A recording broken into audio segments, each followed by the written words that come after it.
I am the Tofu Golem. Please enjoy the video. In this video, I will explain how to study physics for NEET.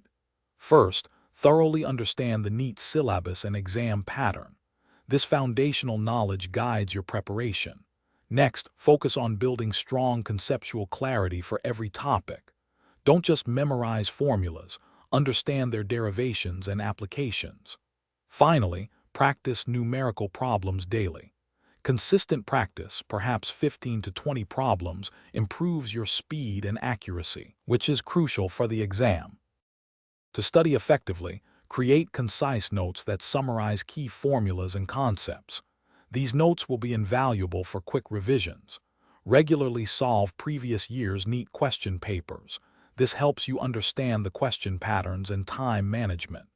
Aim to complete at least 3 full papers each week. Crucially, identify your weak areas and dedicate extra study time to them.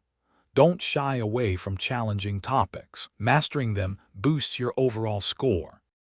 When solving problems, always apply the concepts you've learned to a variety of numerical questions.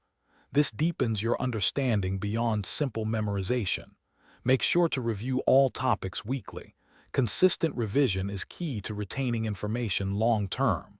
Consider dedicating 1/4 of your study time to revision. Additionally, take mock tests under timed conditions.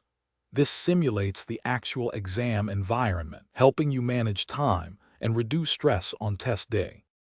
Finally, maintain a positive mindset and stay consistent with your efforts throughout your preparation. Believe in your abilities and keep pushing forward. Don't hesitate to seek help from teachers or peers for difficult topics. Collaboration can clarify complex ideas. Remember, effective study habits are crucial. Also, for those looking to simplify their daily routine, check the description for a link to some fantastic leak-proof meal prep containers and other great deals. These resources can help you stay organized and focused on your goals. Thanks for watching.